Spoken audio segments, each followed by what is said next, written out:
방안도 공부하고 있습니다. 탈부 상한 유예가 이달부터 실시될 예정입니다. 이외에도 유가 상승이 반영이 된 적정 운임이 지급이 되도록 파주와 운송사에 공고를 하고 있으며 유가가 정부에서 발빠르게 유가 중동 전쟁 때문에 유가 상승폭이 크고 그것 때문에 특히 수송업계, 화물 수송업계 어려움이 많은 것 같습니다. 다들 어려우시죠? 얼굴이 안 좋아 보이는데 그것 때문인가요? 뭐 업체도 그러고 운송 실제 담당하는 화물 차주들 여러분도 상당히 어려울 것 같아요. 그래서 우리 정부에서도 나름 유가 최고 가격제 고시나 뭐 여러 가지 조치들을 하고 있는데 아마 현장에서 체감하는 어려움들이 충분히 해소되지 않았을 수 있습니다. 혹시 뭐 의견들이 있으시면 그 의견 한번 들어보고 저희가 추가로 할 조치가 있는지 같이 한번 검토해 보겠습니다. 이상입니다. 네, 말씀 감사합니다. 의원님 이런 자리 마련해 주셔서 정말 감사합니다. 저는 여수 석유화단지에서 화물 차주로 일하고 있는 송남석입니다. 그래도 유가 관련 말씀하셔서 방금 이야기 드리고 있었는데 유가가 정부에서 발빠르게 유가 연동 보조금을 지급해 주셔서 정말 감사드립니다. 그리고 저는 여수에서 일하고 있고 지금 여수 석유화학 단지는 위기 대응 지역으로 지정되어 있습니다. 그래서 산자부에서 지원 방안을 검토하고 있는 걸로 알고 있고 기업들은 합병이나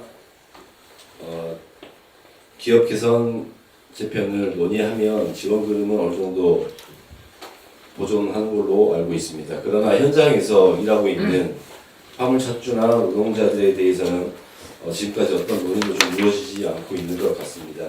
그래서 그런 부분을 조금 더 세세하게 좀 살펴주셨으면 감사하겠습니다. 넘어서 저희는 특권 노동자로서 사업자를 가지고 있는 차주이기 때문에 소상공인 지원이 진행되는 걸로 알고 있습니다. 그러나 저희 차주들이 대부분 차량 가액이 3억이 넘는 거여서 은행 대출도 쉽지 않는 상황입니다. 세심하게 살펴봐 주셨으면 정말 고맙겠습니다. 이상입니다.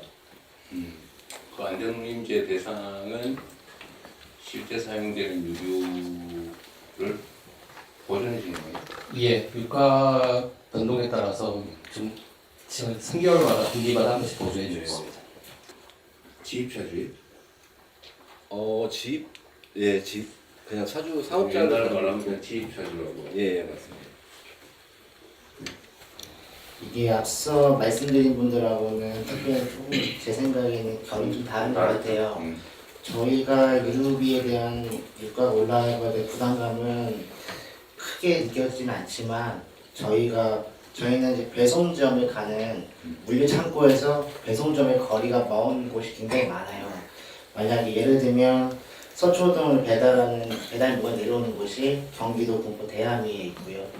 그리고 강남 쪽을 배송하는 물건들이 경기도 광주에 터미널이 있습니다. 물류 창고에서 멀리서 싣고 온다고 말이겠죠. 네, 그래서 저희는 터미널에서 물건을 적재를 하고 배송지에 가서 배송을 해야 되는 시스템인데 그런 거리가 먼 곳들은 아마 기름값이 많이 오르면 그 부담이 많이 된다고도 얘기를 많이 하고 있어요. 그래서 솔직히 앞에서 어떤 뭐 유류비 지원이나 이런 거는 저는 현장에서 많이 느끼지 못하고 있습니다. 왜냐면 크게 비중을 차지하는 부분은 아니었거든요. 기름값은 큰 부담이 아니에요. 네, 근데 저는 운이 좋게도 군포에서 일하고 있다 보니까 군포 복합물류에 저희 물류창고에 있다 보니까 저는 거리가 상당히 가까워서 느끼지 못하는데 이게 제가 들은 바로는 그 수도권에 있는 터미널들이 점점 경기도 외곽으로 나가고 있다고 해요. 그래서 그런 부분만 좀 잡아주신다면 택배 서비스는 크게 부담이 되지 않을 것 같다고 생각하고 있습니다. 그 동료 택배 기사들이 확 화낼 것 같은데. 왜 그래? 제 의견이 모두를 대변하는 건 아닐 테지만 그래도 항상 가장 먼저 하는 말이 물류 창고에서 배달하는 지역이 너무 멀다. 그러니까 항상 1순위로 나오거든요. 그래서 그리고 저희는 배달만 하는 게 아니고 업체에서 물건을 받아와서 그 물류창고 입고를 시켜야 되는데 그러면 다시 반대로 역행을 해야 되기 때문에 거리가 2배로 벌어지는 거거든요. 그러다 보니까 그 부분을 좀 수도권에서 경기도 외곽을 좀 미리 좀 막아주시고 수도권에 좀 있을 수 있게끔만. 물류창고들이 수도권에서 밀려나지 않게 해야 돼. 예, 왜냐면 제가 그건 내가 할 수 있는 일이야.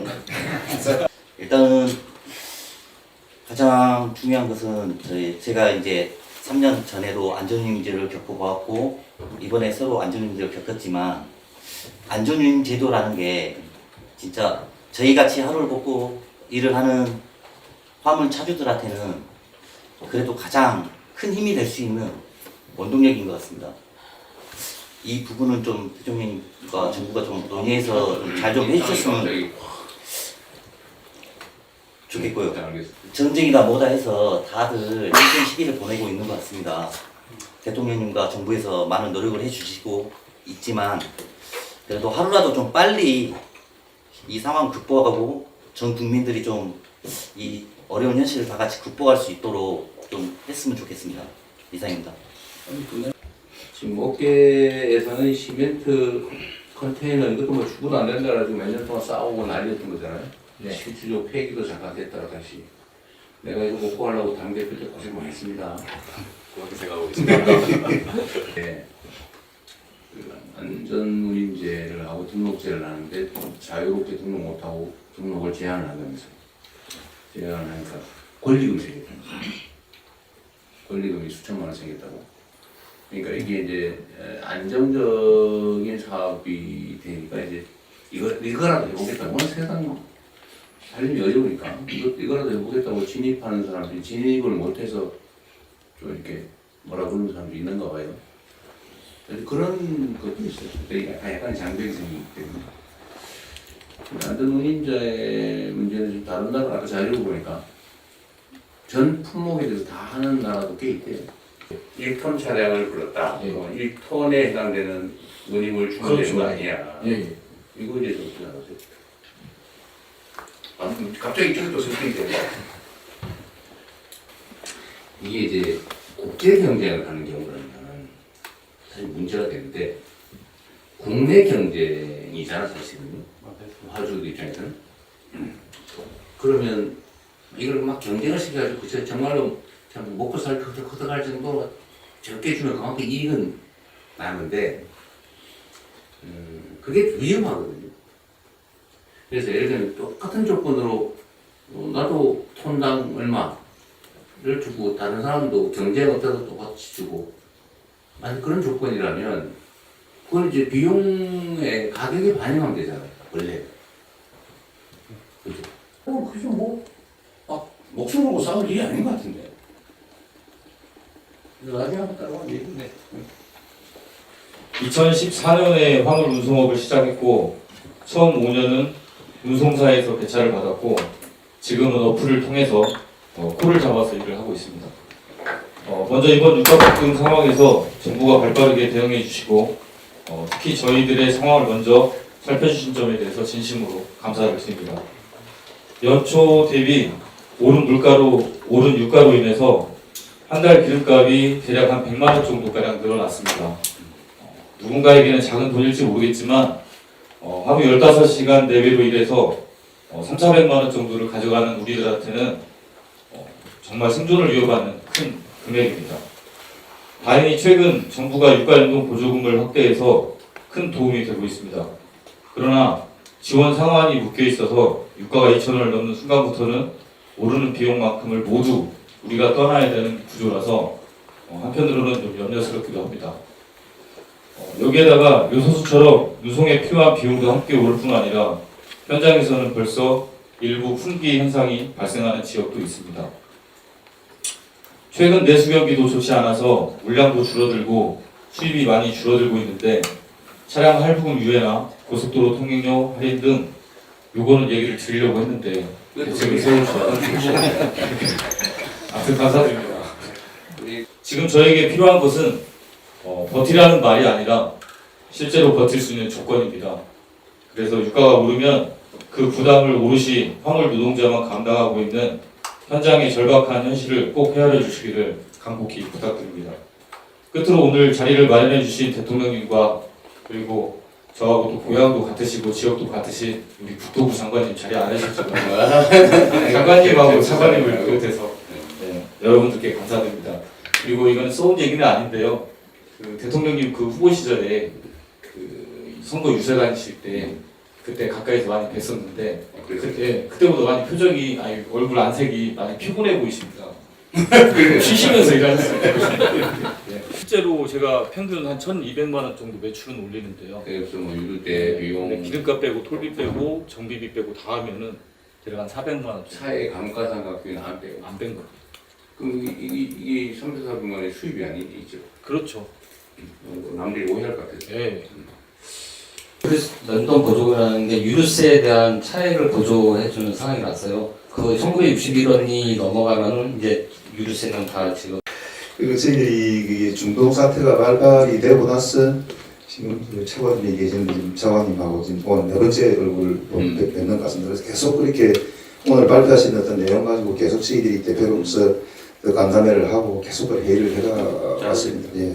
그렇고 저희들도 지금 이제 우리 개인 차주들이 상당히 힘드실 것으로 생각이 돼서 저희들도 이제 차주들이 어떤 세금이 유예 부분, 세금 납부하는 부분 유예 부분하고 우리 저희들 공제조합에서 보험료 납부 유예 부분 자체를 지금 이제 조금 검토를 하고 있습니다. 빠른 시간 내에 결정을 해서 하도록 하고 저희들이 공익법인인 화물복지재단이 있습니다. 여기서 지금 이제 저희들이 그 바우처 그 사업을 작년에 요구 정도 했었는데 이 부분도 조금 정액을 해서 하겠다는 말씀과 무사하고 운전자 분담금 우리가 지금 공개해서 했는데 이것도 조금 금액을 높여서 해가지고 최대한 빨리 저희들이 조금 확정을 해서 차주분들이 조금 어려우면 조금 저희들이 역할을 하겠다는 말씀을 드립니다. 하여튼 이게 저 사태가 종결될 때까지 계속 그 정부하고 적극적으로 저희들이 어떤 긴밀하게 협조를 해서 대응을 하도록 하고 저희들의 어떤 역할은 충분히 최선을 다해서 역할을 하겠다는 말씀을 드립니다. 이상. 평소에 뭐 얘기를 우리 홍차관께서 워낙 열심히 잘 해나가지고 단기적으로 고유가와 관련된 그 국방안은 국토부에서 많은 의견 내시고 하셨는데 저는 좀 더 장기적인 관점에서 좀 볼 필요가 있다고 봅니다. 결국은 이제 경유 차량이라고 하는 것들이 환경의 문제를 지속적으로 일으킬 거고 결국은 이제 전기차가 됐든 LPG차가 됐든 이쪽으로 전환을 급속하게 될 거라고 좀 전망을 하고 있는데 과연 그러면 현재 화물차를 운영하고 있는 차주분들이 그 정도의 고가의 차량을 쉽게 살 수 있는가라는 문제에 봉착할 거거든요. 전기 화물차. 예, 뭐 화물차도 마찬가지고 일통차도 마찬가지고 전기차와 관련된 부분들에 대해서 쉽게 접근을 하기가 쉽지가 않는 게 현실입니다. 결국은 전기차와 관련된 부분을 국가가 보조금이 됐든 또 다른 형태로 전환을 해서 지원을 할 때 그 속도가 좀 빨라질 거고 또 자동차 회사들도 그 부분의 개발이 좀 속도가 빨라질 거거든요. 그래서 좀 이게 몇 년 정도 뒤를 좀 보면서 전기차와 관련된 지원금 또는 충전소, 인프라 이런 것들이 좀 구축이 돼야 결국은 현재 유가뿐만 아니라 미래에 대비한 그렇게 되지 않을까 생각합니다. 저는 지금 사실 화물차 쪽에서 전기차도 1톤 포 물류 터미널이나 이런 데 집중적으로 설치해가지고 그렇게 고출력으로 하는 방법이 있습니다. 원래 화물차들은 일반 휴게소에는 안 쓰고 화물차 쓰는 데만 찍었거든요. 예, 주로 이제 화물차들이 많이 이용하는 그런 데 있더라고요. 예, 그런데 집중적으로 900km를 왕복을 해야 되는 상황에 화물터미널이나 화물차 휴게시설이라고 하지만 제가 이제 드리고 싶은 말씀은 아까 다 말씀하셔서 지금 저 중요한 게 두 개가 있었는데 제가 가장 뼈저리게 느끼는 게 뭐냐면 지금 현재 저희도 마찬가지로 서울 시중에 54개의 영업소가 있습니다. 대점이죠 쉽게 말하면. 그런데 대리점들이 현재 평당 가격이 5천에 8천 정도. 어떤 대리점이요? 영업소 대리점입니다. 영업소. 택배 대리점. 택배 대리점. 예, 저희는 이제 정기화물이지만 노선차가 한 500대 정도 됩니다. 예, 그리고 이제 택배도 같이 개방하고 있기 때문에 하는데 큰 문제가 뭐냐면 지금 이제 서울 시중에 그 임대료가 기본 5천에 8천 정도가 됩니다. 그러다 보니까 지금 다 쫓겨나왔습니다. 아까 우리 그 김대규 씨 말씀하셨듯이 이제 사람도 쫓겨날 뿐이에요. 네, 저희는 하나음으로 다 가 있습니다 지금. 서울계도 하나회가 있고 수원회가 있고 배달을 뭐 터미널에서 배달하는 그런 경우, 특히 과천 같은 경우에는 지금 이제 거점이 사라져가지고 예, 과천은 지금 다 아파트가 다 들어오기 때문에 다 쫓겨났습니다. 그럼 아까 말씀하신 때 비용이 이제 그만큼 많이 들어가는 거고 저희가 이제 그게 가장 큰 문제고요. 또 이제 고유가에다가 뭐 인건비까지 올라가다 보니까 저희가 그걸 지탱할 수 있는 힘이 거의 없습니다. 그래서 이제 국토부에서도 저번에도 저희가 이제 계속 그 고가 고가도로 하부나 그다음에 지하철, 철도 부지, 유휴부지가 있습니다. 국가에서. 그래서 같이 이제 연구도 하고 같이 돌아다니고 땅 좀 달라 했는데 물론 이제 도움을 하고 있지만 아직까지 서울시는 부족하고요. 제가 이제 말씀드리고 싶은 거는 경기도 일원에 지금 그 매송이라든가 비봉이라는 그런 지역들은 사실은 그린벨트가 많습니다. 그걸 좀 한시적으로 좀 풀어서 물류단지를 좀 조성해주고 저희가 임대로 들어가면 물류단지는 내가 도지사 할 때도 그리고 시장 할 때도 그거 뭐 신청은 많이 하는데 제대로 안 되고 나중에 보니까 어제 뭐 뇌물을 보겠니 그거 맨날 싸우고 그러던데. 저희가 그때 문재인 정부 시절에 그 구리하고요. 구리하고 그다음에 그 의정부 지역에 스탠딩 공공기가 있습니다. 거기하고 그다음에 매송 지역에 세 군데가 허가 났었습니다. 20만 평씩. 근데 이제 윤석열 정부 들어와서 다 백지화돼서 주민들 반대도 많이 하고. 예, 근데 그 특히 매송 지역 같은 경우는 산속에 있습니다 거의. 그러다 보니까 뭐 10만 평 정도 개발해도 크게 문제는 없을 것 같은데 제가 항상 얘기하는 게 한시적으로 내가 그래도 자꾸 이 중간에서 끌어서 미안한데 이게 경기 동부 지역하고 남부 지역의 수요만 많잖아요. 네, 맞습니다. 근데 북부로 좀 가라 조금 멀더라도. 근데 의정부 지역을 줘도 저는 갑니다. 근데 의정부 지역이 또 이제 대모를 많이 합니다. 거기 이제 그게 들어오면 진짜 그 공군기지, 미군기지가 나갔지 않습니까? 근데 거기도 저희가 하려고 했는데 국민들이 반대가 너무 심하기 때문에 저희가 진짜 갈 데가 없습니다 지금.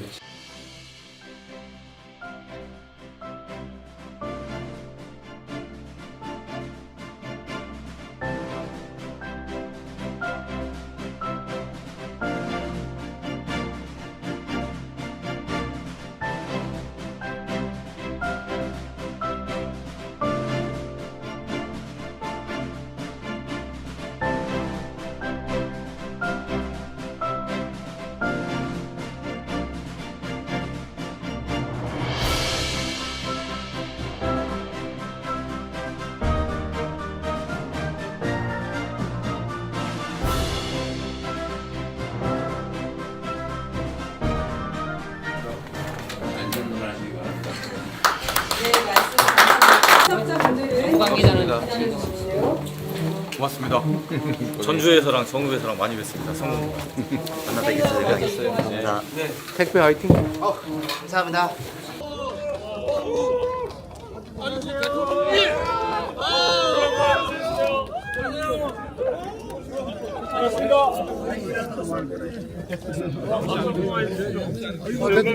자리만 조금만 지켜주세요. 감사합니다. 아이고, 안전운전해서 고맙습니다. 반갑습니다. 우리 어머니는. 네, 반갑습니다. 일하시는 네. 일하시는 분이 나와요. 반갑습니다. 감사합니다. 화이팅. 반갑습니다. 네, 해주십니다. 돌 있어요.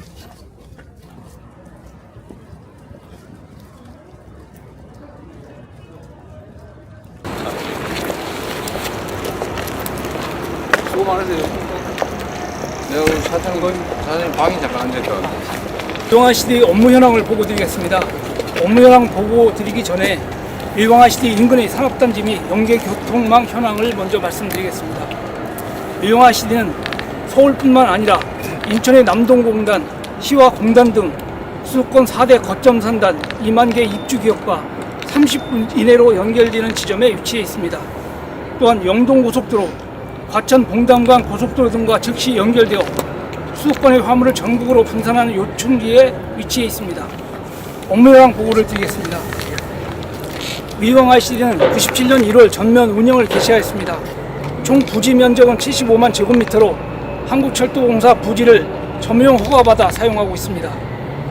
입주업체는 2개의 공공기관과 50개의 운송사가 입주하여 상시 근무인원 1,307명이 근무하고 있습니다.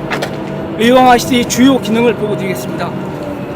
철도 등을 이용하여 수출 컨테이너를 대량 수송함으로써 내륙 항만의 역할을 수행하고 있습니다.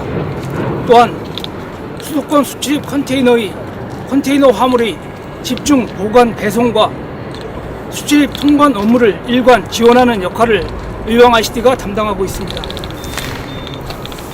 의왕ICD 물동량 처리 실적을 보여드리겠습니다. 지난달 말 기준 의왕ICD 컨테이너 재고량은 24,400TU입니다. 특히 공컨테이너의 비율이 69.2%로 수도권 지역 공컨테이너의 보관 및 수급기지 기능을 수행하고 있습니다.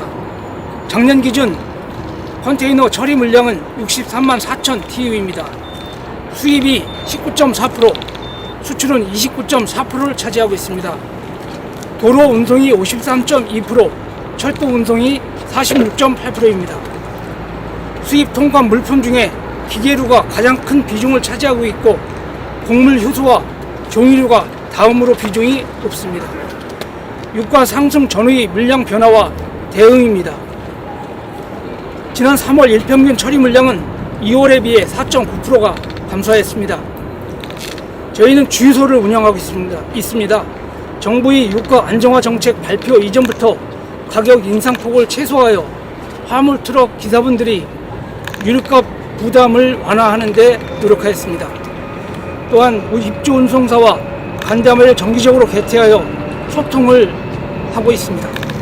이상 업무 보고를 마치고 왼쪽 뒤편에 보시는 장비를 설명드리겠습니다. 26년 3월 내 통계 중에서 왜 1위라고 10위까지만 있어요?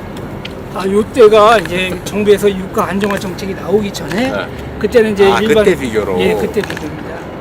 그 이후에는 비슷했는데요. 지금은 저희가 그 직영 주유소보다는 조금 높고요. 다른 주유소보다는 조금 낮습니다. 지금 거의 비슷한 것 같아요. 예, 그전에는 지원이 좀 됐는데. 예, 요때는 저희가 이제 민간 주유소가 막 처음에 많이 올릴 때 저희하고 차이가 좀 10원 차이 났는데. 이때는 190원쯤입니다. 초기 올랐을 때? 예. 잠깐. 지금은 통제돼서. 예, 지금은 비슷하고. 여기는 전에 내가 철도. 거사 보시는 하고는 이제 기둥 역할을 합니다. 그래서 이게 높게 쌌을 때 이게 무너지지 않고 이런 역할을 하는 거고요. 또 바다에서는 파도가 쳤을 때 이게 이제 스프링 작용을 하는 겁니다. 그런 역할을 하기 위해서 또 굴곡을 준 것도 있고 일반 이동식 컨테이너에 비해서 두께가 배 정도.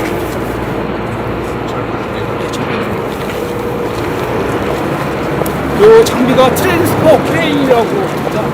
저희 열차에서 화물 트럭으로 또 화물 트럭에서 열차로 이렇게 컨테이너를 상하차를 공장이나 이런 데서 싣고 오거나 예.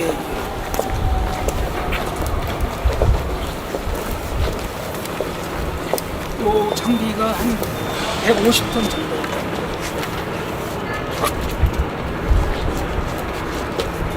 이 철도는 경부선에 연결돼 있어요. 경부선에서 나온 지선으로 어디서 가려고요? 오봉역, 의왕역에서 갈라져서 오봉역으로 들어와서 연결되어 있습니다. 원래 철도가 있는지? 예, 의왕역이 전철도 네, 의왕역이 어디로 연결되는 거예요? 수원에서 성대. 수원에서 발전하는 지선이 아닙니다. 수원에서 의왕으로 올라와서 이제 오봉역으로 대통령이 오봉역은 사람이 정차 탈 수 있는 데가 아니고 화물만 싣고 있는 여기를 오봉역이라고 하고요. 수원에서 의왕을 쳐서 의왕에서 위쪽으로는 이제 군포 쪽으로 올라가는 경부선 라인이 되겠습니다. 어제는 여기 사고 왔나요? 예, 여기서는 최근 5년 동안 사고를 한 거고. 네, 여기서 열차 부진하는 열차에 치여서 직원들이 그거는 이제 아마 오봉역.